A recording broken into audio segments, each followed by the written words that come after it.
At times, we're surrounded by uncertainty, and on ourselves, we begin to pity. The answer to all the whys remain unknown, and in more confusion, we begin to drown. Life seems like a puzzle with a few pieces lost, and looking out for them, our energy gets exhausted. We do brainstorming and begin to hustle. We keep on trying but still seem to struggle. And then, gradually, we start to lose hope. But this way, buddy, with uncertainty, you will not be able to cope. You're doing your part by trying. So just trust the process.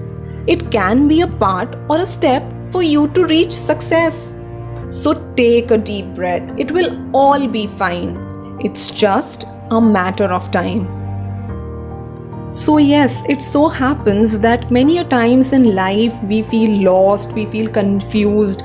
There's so much of delusion in life. We do not know where we stand, where are we heading to, and there are a lot of questions which remain unanswered, and we do not know what's basically happening in our life. And when this happens, we tend to panic, we get worked up, or we lose hope, we lose faith. So that's something which doesn't make it any better, it just makes it worse. So sometimes you just have to dwell in uncertainty. You have to let it process, let it stay, and just go through that phase without losing your calm or composure. Because if you're calm, you're composed, you're trying to understand what is happening in your life, so maybe you can come up with something, maybe you can come up with a plan, or something good might come your way and you'll be able to see it. If you get worked up, if we get panicked in that situation where we are already so lost and so confused, if some good opportunity comes our way, or if something good which will look good to us comes our way, we will not tend to see that because we are so jumbled up in our heads.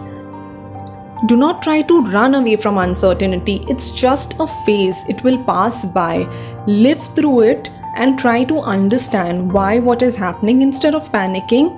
And it's just a phase. It will pass by, and have faith in yourself, believe in yourself, and do not lose hope. And take very good care of yourselves, because the world out there right now, as of now, everything is uncertain, from our health to what will be happening next. So please do take good care of yourself. Thank you.